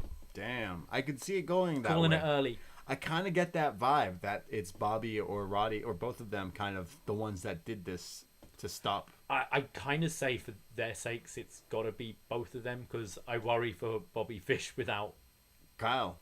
Without any of them. I don't want attached to Bobby. him. I don't want Bobby turning on Kyle. No, he should always. No, they've turned on Cole. Yeah, but they did it for Kyle. Yeah, I don't know. It's still kind of sloppy. I don't know. We'll see where it leads. They can see it, but yeah, they did it for Cool Kyle. We have a Burger King update reminding you that much Burger King. They remind you no that preservatives, no coloring. Yeah, the Whopper. You know, we have someone who eats a lot of Burger King. Damian Priest. He doesn't look like he eats a lot of Burger King. This young man, Damian Priest. Yeah. So on Twitter earlier in the week, Shawn Michaels talks about this young man's bright future ahead of him in Damian Priest. Now, Priest, I think I looked this up earlier in the week. I think Damian Priest is 40? 38? 38, 40. But apparently he's, as I believe Benno from British Wrestling Experience pointed out, he's older than Shawn was when Shawn came back for his second run. Wow. This young 38-year-old man. Hey, I wish I looked that good at 30. I wish I looked that good now. But I didn't realize he was that old. Not that it matters, I guess, because look, he's rocking, he's killing it lately. He says that he beat Johnny, he wiped that clean, and he retained the title, and you know Johnny's name is on that list now. Johnny's name will live forever, but my name's on the title, and I live forever. And anyone who wants to step up, they can step up. This actually. So then he's backstage, sorry, because it showed like a video package and then him kind of saying the same thing. But I was a little upset here. I think, please correct me if I'm wrong. And if I'm wrong, I'll totally own up to it. But was Damian Priest rocking a Slash, like the guitarist Slash t-shirt? It looked like Slash. Yeah, I think so. Yeah. A day after. The day of. Eddie Van Halen died. Rest in peace, Eddie Van Halen. But like maybe wearing a Van Halen shirt, bro. Before you're cursing the band and they break up. Might have had one. But you wear Slash? Hey, we also don't know when this was filmed. Okay. Yeah. Again, just like I don't know. Did Van Halen hate Slash? No, but I love Slash too. But I'm like, wouldn't you like be like, oh, you know, I'm gonna wear a T-shirt of my favorite guitarist today, and it's not gonna be the guy who passed away yesterday. All I'm saying is, rest in peace, Eddie Van Halen. Yes. This guy can beat it. He says he burned Johnny's name, like I mentioned, and there's tons of other people who want this opportunity. So anyone who wants it, they can get it, and anyone who wants this title, they can get a reckoning. And so I believe Bronson Reed was watching this and just tweeted Damian Priest and was like, yeah, all right. Yeah, I like he's this. Like, okay, cool. Right away, like during the commercial break, Bronson Reed pretty much like films a video and he's like, yeah, I got next. Like I want I'd love if as he's doing the promo, instead of tweeting him, he walks by, he's like... Priest just phone buzzes and he's like, oh, all right, Bronson Reed wants a match. Well, it should be Bronson Reed. It should. This I felt they were building to this anyway, and then I thought it felt like they kind of went, oh, we need to give Johnny Gargano a match because it's TakeOver. But because that came out of nowhere, the Gargano feud, and this seemed to be the feud that they've been building slowly and quite well. Johnny also said he wants a rematch, and he has a plan to get this rematch. So Yeah, the YouTube chat reminds me, of course Damian Priest doesn't look his age. He's a vampire, obviously. One of us, Michael. We go to Ridge Holland, or as you call him, Fridge Holland. Fridge Holland. Because he's a big lad. He's a big lad. Ridge Holland is going one-on-one against Danny Burch. I guess you could call this lads wrestling. Yeah, I mean, it is lads wrestling, right? I was quite excited when I saw the opponent was Danny Burch. I was like, yeah, that's quite a good matchup. Now, I'm not going to say if you're flicking between the two, I can't say Ridge Holland and Danny Burch are particularly like big names that will make you kind of stick around. But if you're an NXT fan, Danny Burch kind of always delivers for me. Yeah, no. For the position I he's was in, pretty excited about this. he always puts on good matches, and he's a tough lad. Going up against another Brit, just slugging it out. I was kind of down for this match. When like clubs are like open, like when this is all in the past, the pandemic is in the past, I'm walking into clubs and bars like Danny Burch walks down the ramp with the peace, just so aggressively peace. Just, oh, Danny. So these two lads wrestling, and it's what exactly you thought it was going to be. Just a slugfest. They're going back and forth. There's uppercuts. There's European uppercuts. I guess they would just call them uppercuts. Just uppercuts. Yeah. There's Danny who fires up with these strikes, and then a German suplex. And then Ridge gets to his feet, and he hits him with a lariat. And then a crossface there. There's all these moves. But then Ridge just gets up, scoops Danny up with the Northern Grit, the snowplow, what's Marufuji call his move? The pole shift. Oh yeah, yes. Emerald Flosion, whatever. Northern Grit, and Ridge pins Danny. I'm a little underwhelmed, actually. I thought this was going to be a bit more of a fight, but it kind of explains to what happens here. I think just with Ridge Holland, they want to get him over as this beast, powerhouse. I'm getting real kind of Brock Lesnar debut vibes with this guy. Well, you say that because after the match, Ridge puts his hat on. What's with hats in wrestling? And Danny slaps him. Ridge just loses it, beats down on Danny in the corner, and just repeatedly headbutting him. Just pow. I'm crazy. Not a big fan of headbutts, but like I think his look scary. I feel they must be safe because I can't imagine them letting him do this, but they look great, I think. Yeah. So Oney Lorcan comes down for the save here and kind of chases Ridge away, but then Ridge comes back into the ring and like attacks Oney when he wasn't looking. He's beating down on him. This is where I got Brock Lesnar vibes because he's like Brock beating up the Hardy Boys, really. So Ridge is now beating up these two Brits. One Brit and an American. I forgot. Oney's not. And Holland is just killing him, and then they get separated. And then they fight again, and they fight again. It just feels like they're fighting forever here, literally. And then Ridge is on the outside. There's a bunch of referees. Oney Lorcan does a like springboard crossbody out of the ring to the outside onto Ridge, who's supposed to like catch him. He buckles and drops, and then the refs kind of separate them. We go to commercial break. Yes. That's all we saw. Yeah, let's talk about the segment first, and then obviously what comes out of it. Yeah. I was getting kind of into this. I think they did the back and forth maybe a bit too much. I think that's just a habit in wrestling in general. When it comes to beatdowns, they often just drag it out a bit too long. But Oney Lorcan coming out, I was going, oh, they're setting up for that match, and that's something else I'd like to see. Oney Lorcan, Ridge Holland. That kind of excites me. And yeah, I thought Lorcan looked great. But then we come back after the commercial, and we didn't know anything at this point. And we hear Vic Joseph kind of doing the somber commentary voice, where we're like, hang on, what's happened here?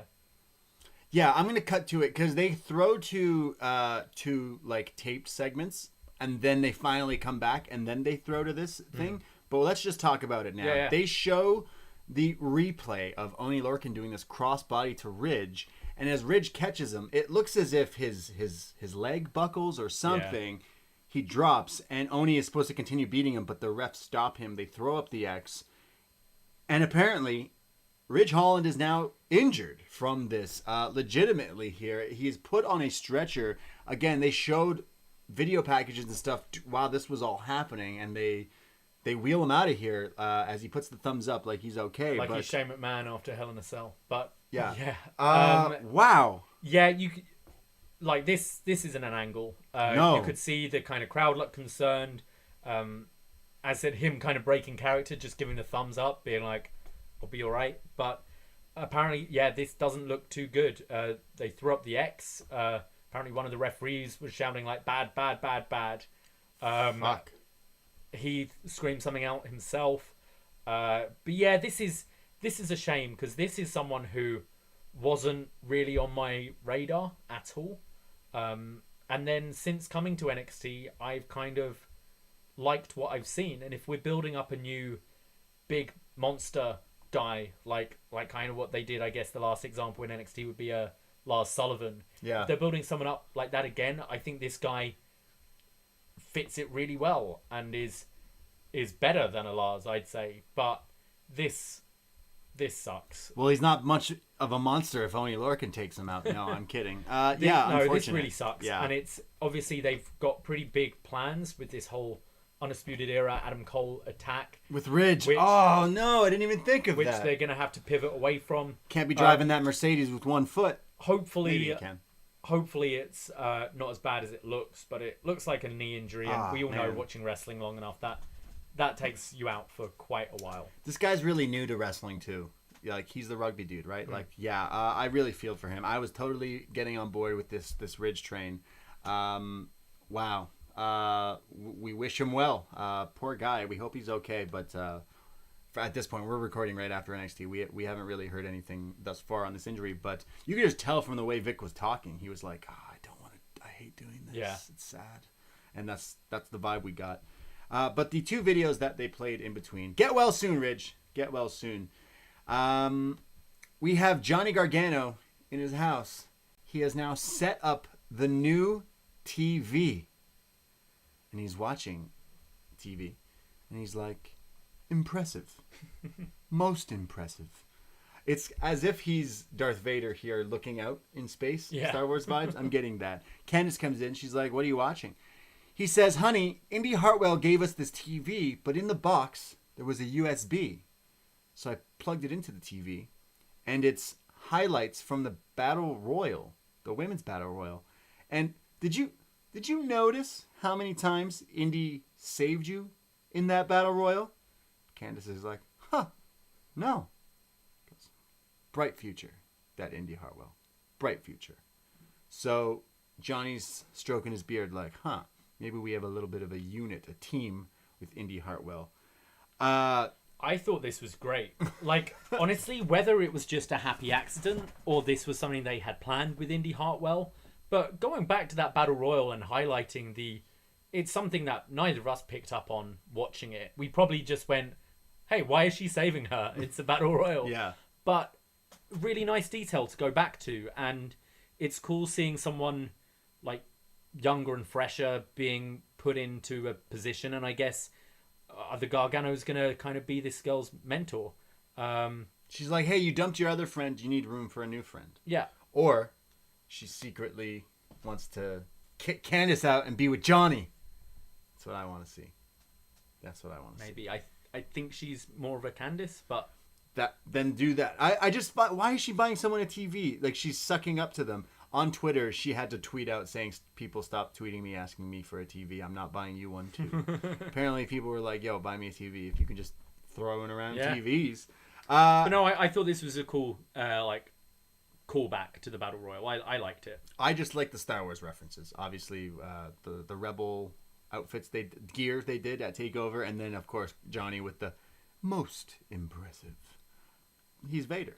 He thinks he's Vader. He's more of a. If you had to say Johnny was one Star Wars character, what Star Wars character would Johnny be? Probably Luke. He would be a Luke, wouldn't he? Yeah, really? He would. Yeah. Yeah, he would be. Yeah. Hey, Luke's great. Yeah, he's fine. He's fine. Love him in The Last Jedi. That's like badass Luke.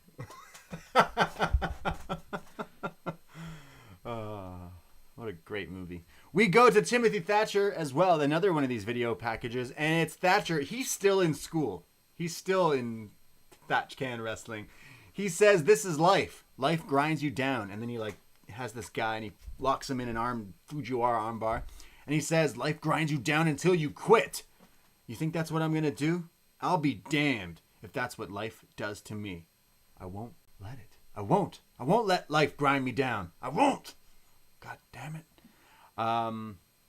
Yeah. I don't think that's what he was saying at all. No, he was going, "I'm going to grind you down like life grinds us all down." Yeah, he said life grinds you down and it grinds you down until you quit. But he says that's not what he refuses. Because he's been on a bit of a losing streak, realistically. Why should we care about him? He's lost. I feel like he does the same promo and they insert the same thing.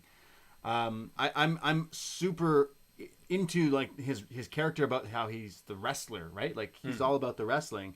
It's just, have you put on really good stuff yet? Not really. I like the Fight Pit, but He's had some good matches. Yeah, he's good. I like Thatcher, but I just feel it kind of needs to get into the next gear or what? Like, are they just going to move him up? Like, what are we doing with him? I mean, I'd rather see this guy being used than like your Dexter Lumis is, 100%. But I got from this, I don't know, I might need to go back. I think you misread it. I think he was just saying, I was getting Cobra Kai vibes here. He's talking about striking first, inflicting pain.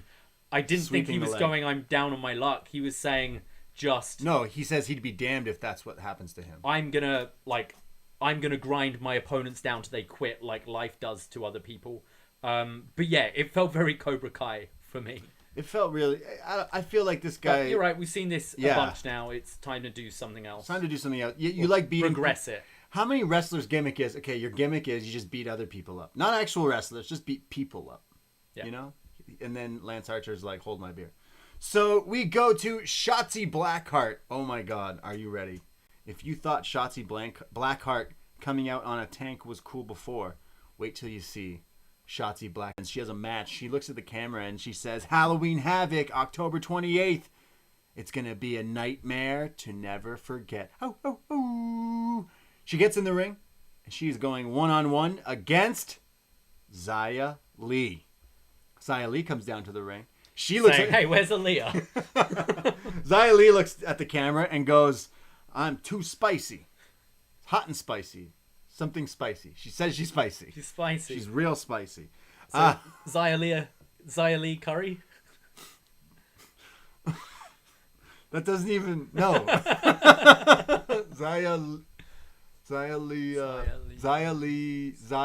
No, I can't think of... I'm not good at puns sometimes. So Zaya Lee versus... Why is my notes corrected Zaya Lee to Wiz-Lee? And that's definitely not it. I love when autocorrect corrects a word to like another wrong, like not word. Whenever you try to type crossface, right, it says crossfire. Yeah. So I'm like, someone should have a wrestling move called the crossfire. Zaya Lee should have the crossfire. Zaya Lee versus Jhatsi Blackheart. Right away, Jhatsi runs at her with a running drop kick, then the sling dog, then a pop-up knee. But Zaya fights back, hits knees of her own. She's doing all sorts of strikes. But then Jhatsi then shuts her down. Wade Barrett on commentary the past few weeks, since joining NXT, has always called Jhatsi Blackheart the weirdo. And says he doesn't fuck with no weirdos. He's like, no, I don't like those weirdos. But now he's changed his tune, and he admits it. He's like, look, this girl's still a weirdo, but she's great. She's one of my favorite characters, my favorite wrestlers to watch. She brings it, and she's a great person in the women's division that we have here. He's like fangirling over him. He's like, I know I said some weird things about her before, and I'm sorry. Zaya Lee has Jhatsi up top, going for some sort of superplex. But Jhatsi shoves her off and then jumps off the top rope with a senton to the looked like her face. Head. Jhatsi. Good. And the way this episode was going, I was just like, oh God. Another injury. Oh no. It was like a pumpkin drop. Jhatsi pins Zaya Lee and howls at the moon, gets on her tank and drives off into the sunset.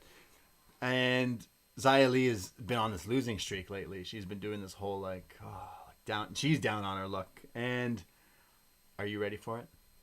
The return of Boa.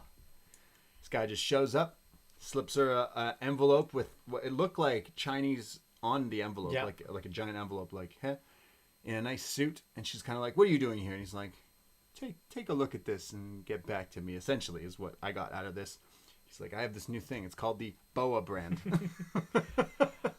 He just wears shoes with no socks, wears a suit, and hires people. I think it's happening. I think we're getting Zaya Lee. I think BOA is part of the Robert Stone brand. What? You think he's I don't think this is a separate brand. I think this Robert Stone? I think he's Robert Stone's representative. The East Coast connection. Yeah. Yeah. Wow. What? Yeah.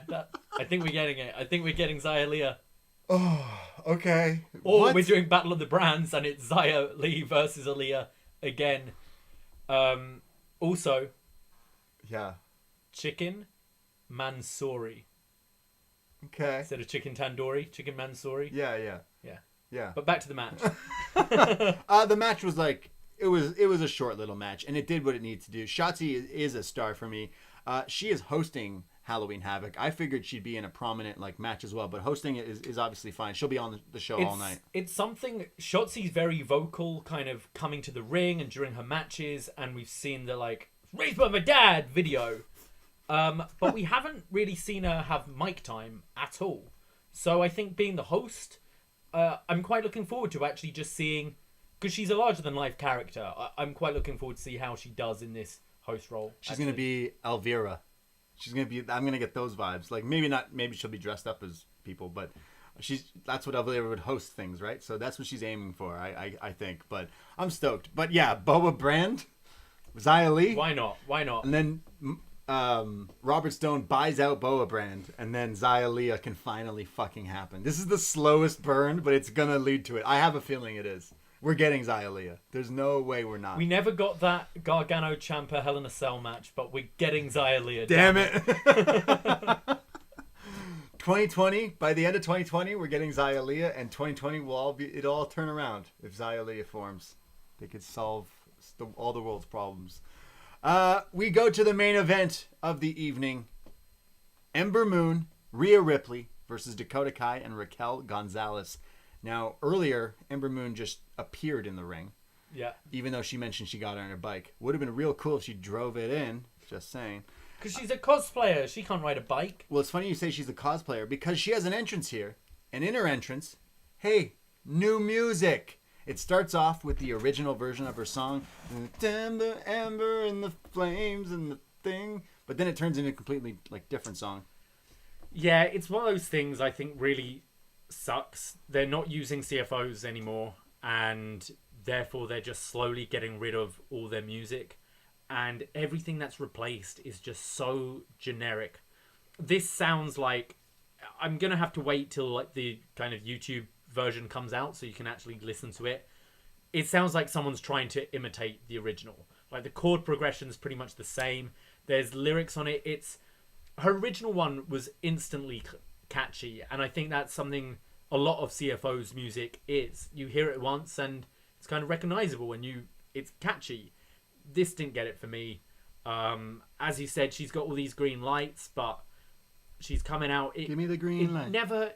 It just doesn't fit. None of this seems to fit her. It just seems like stuff thrown on. And I wasn't getting this big return back to NXT, 14 months off TV vibe from her. No, because the first thing she did was smile in the middle of the ring before laughing during a promo, and it wasn't very good. But then her entrance here, you mentioned she's a cosplayer. She totally is doing a Mad Max vibe. She's even got one of these masks on that she comes out on. Her entrance looks cool. She looks great. I love this girl. I think she could be a star here, but it just tonight is not working for me. And again, this is our main event. I was still under the impression we were getting Finn Balor. Right. I was waiting until the very end, and I was like, shit, it's almost 10. Where's Finn Balor? Oh wait, that was the prime target. Oh, okay. So this is okay. So Ember Moon and Rhea Ripley, Dakota Kai and Raquel Gonzales. Ember early on with a senton. We have Raquel who catches Ember going for a powerbomb, but she gets out of it and hits a boot to Raquel's face. Ember is just doing a series of forearms and then a suicide dive to the outside, lands on her feet. She's on fire here. But then there's Rhea Ripley who goes after Gonzalez with a tope off the apron. Ripley gets booted off the apron, and then they go to commercial break. during picture-in-picture, it's Raquel who's just beating down on her and picks up... It's Gonzalez who gets Ripley in a gory special submission. When we come back from P&P, she still has this move on, but she's like bending Ripley even more so, like in the neck area. It looked really cool. I always love a good gory special, gory bomb, but looked great here. She was really wrenching her. Yeah. It looked great. Yeah. She should definitely. And Rhea Ripley is like tall big as well. Huge. So for her to lock this move in was very impressive. She was bending her, yeah.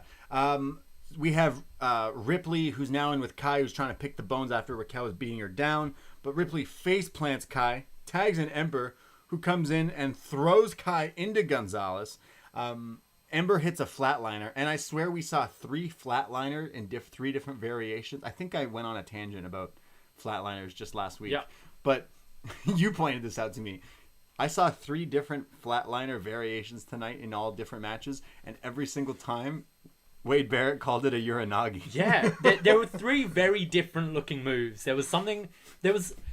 One was like a drop toe hold into the turnbuckle. It was Kushida hit a flatliner into a complete but every shot. time was an Uranagi. It's like anything involving a knee is a Meteora to Michael Cole. Michael Cole just used to say DDT. He used to just say anything, but yeah. It's just weird. I understand a flatliner is like the opposite way of doing a Uranagi, but like 3 times he called it. I'm just saying. There's then Gonzalez, who picks up Ember on his shoulders. In comes Kai, who boots her off the shoulders, which then Gonzalez power slams her, but it's only a 2 count. Ripley's in and hits another facebuster on Kai. Kai hits the chiropractor. Ember, though, catches Kai in midair for like a power bomb. Almost loses her, but ends up hitting the move. And then... Yeah, this was actually quite scary. Yeah, very. Ripley and Gonzalez at one point just fly onto the commentary table.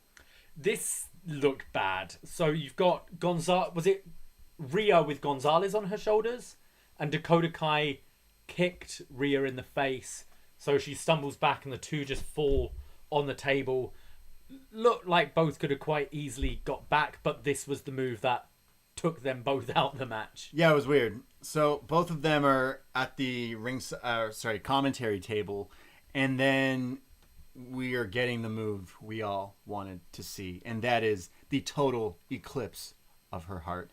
The eclipse from Ember Moon, and like I said, hey, this move's bad. I don't know how you could do this move for how many years more, but this move is nasty. Oh, and Dakota Kai, so this might have been the best eclipse she's done. Look nuts. Because Dakota Kai sold this brilliantly. The kind of leap she did beforehand, I don't know, it looked slightly different to how I remember her doing it, but I think it's just been way too long. You haven't seen it in a long time. It looked fantastic. Yeah, it looked great. The move always looks good. And Ember Moon pins Dakota Kai.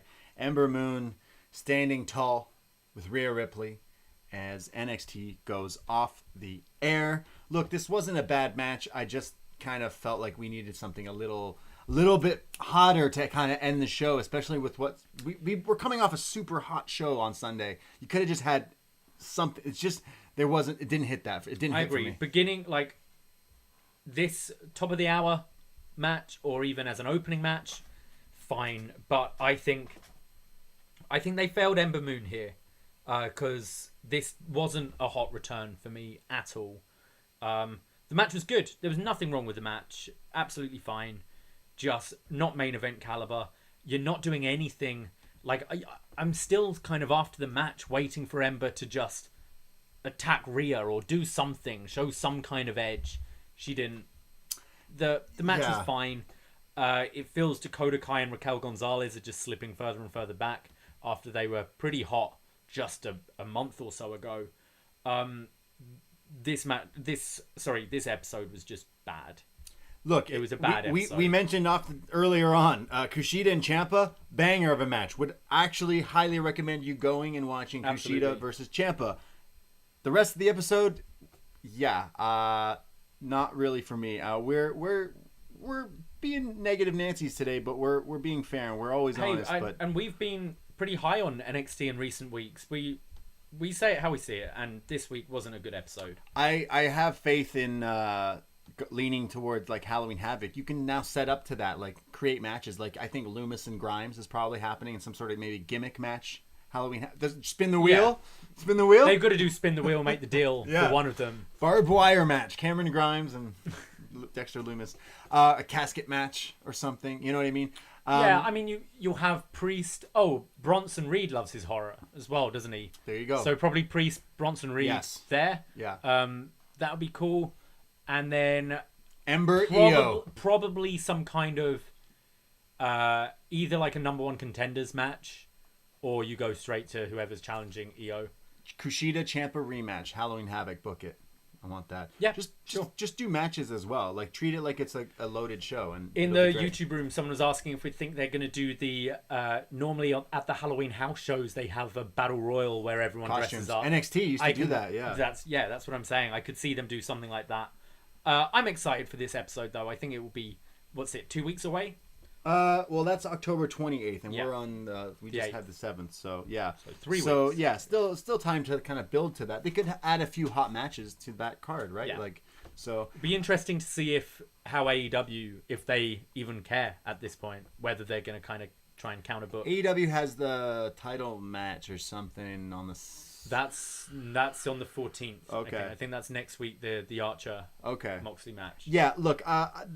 Takeover 31 was really hot. I really loved Kyle and Finn, and of course they got injured, and we had the prime target, but I kind of wish we got a little bit more of like a direction, and it's super unfortunate with the Ridge Holland injury. Hope he's okay, but wow. At least as far as kind of the storyline goes, at least it's the mystery of who paid him. So even though Ridge is out, it's not like whatever you were doing, you were probably building to Ridge versus Adam Cole on TV, and then Adam Cole versus whoever it was down the line. So you can still at least continue that story. Just so unfortunate that obviously this guy is getting a bit of a push, and the injury kind of taking him out for what's probably going to be quite a while.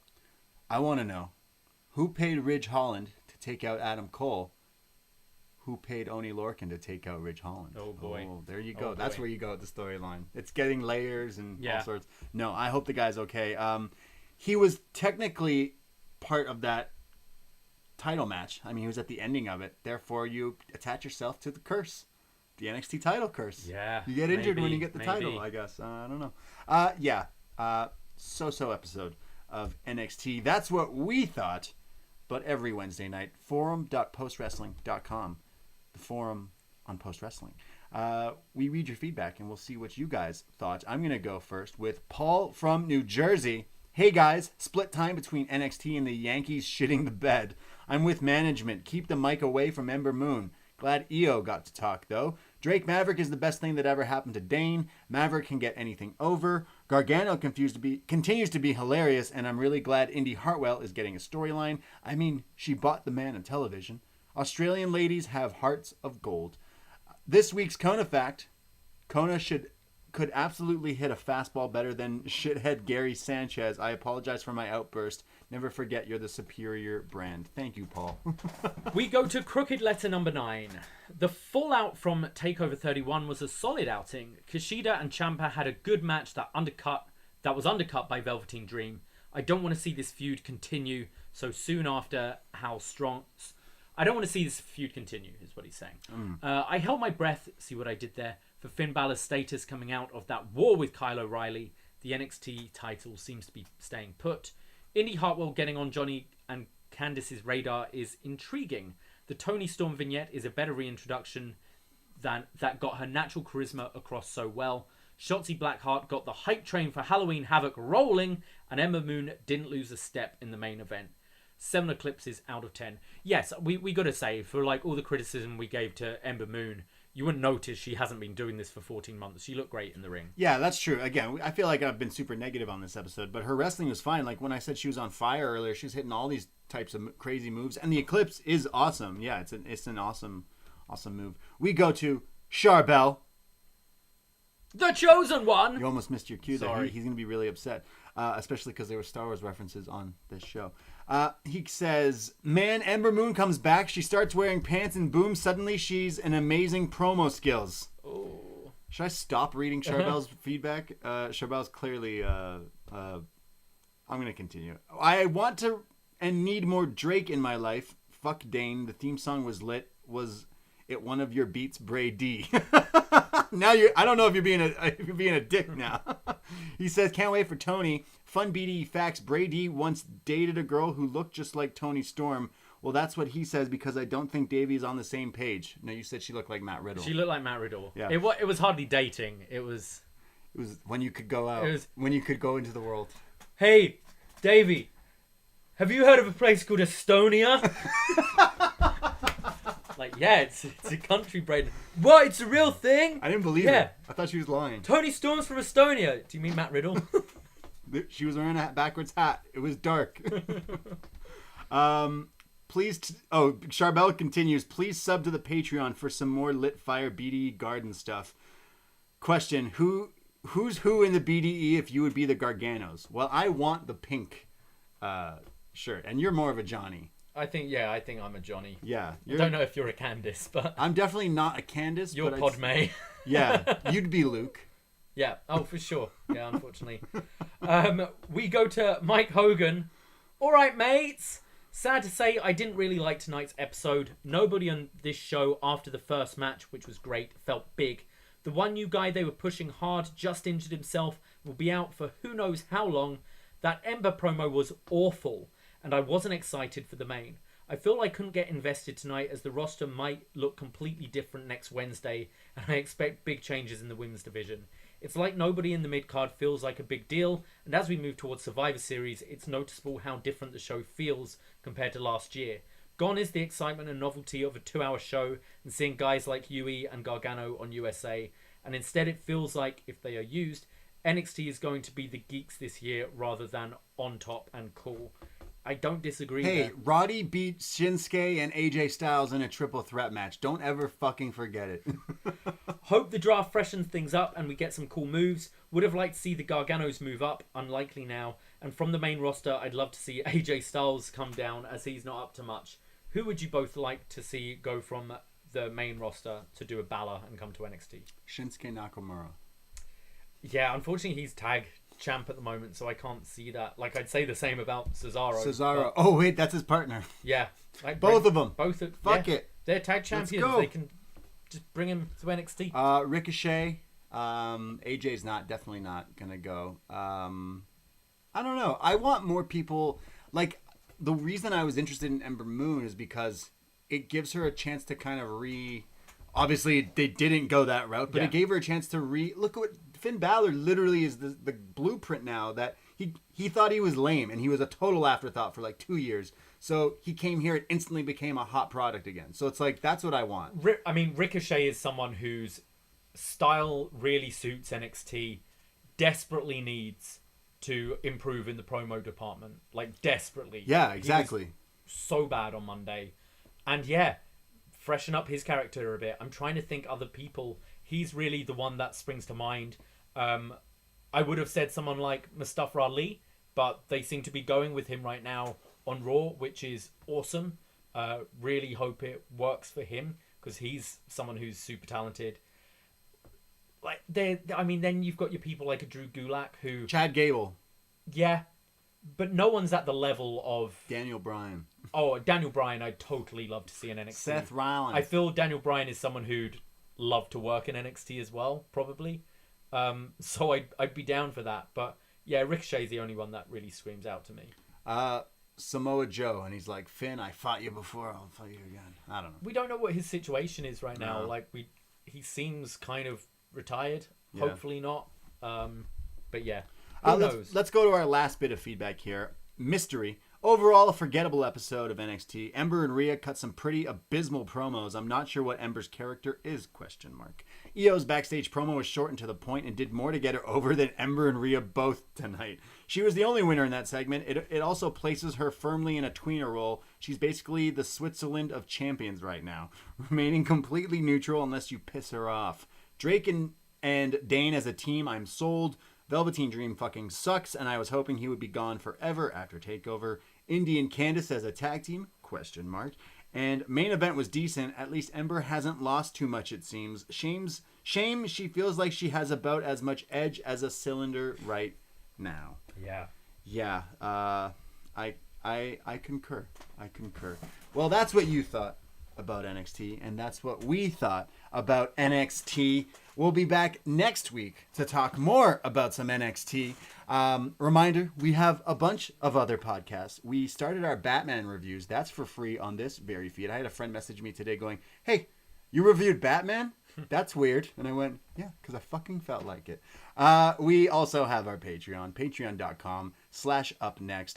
And we mentioned we have the Evil Dead 1981 review, our Halloween Havoc 1993 review. We just did a Was Next last week. We do so many shows, including upNXTra. We will be talking about Chris Jericho and the 30 years of Jericho. We'll be talking about tomorrow, as well as maybe more about the fly on not Joe Biden, on Mike Pence. Mike Dent's, the fly in his pink eye. So patreon.com/upnext and prowrestlingtees.com/upnext. They have sales like all the time. So if you're looking to support us and you want a t-shirt looking fresh, that's where you can find one. And Facebook page, Facebook group, and the Twitter @upnextpodcast. And I myself, Braden Herrington. You can find me on Twitter and on Instagram. I am @TheBrady. And I am @Davie Portman. Take care of yourselves. Be safe. Wash your hands. This episode wasn't so good, so I'm just going to leave it with I drove for miles and miles and miles and miles and miles and miles. Ahoy. Ahoy. All right. How we doing, room? Thank you, guys. How are you guys doing? I saw a lot of curry. I drove all night. Okay, well that was NXT. That was Up Next. Yeah, man. Yeah, that wasn't good. That wasn't good at all. But thank you for sticking around. Thank you for choosing us over other options tonight. You could have been anywhere in the world tonight. But you're here with me. To be here with us. I appreciate that. We love you. Take care. We'll chat to you very soon. Start thinking about your costumes, guys. All right? Au revoir. Ahoy!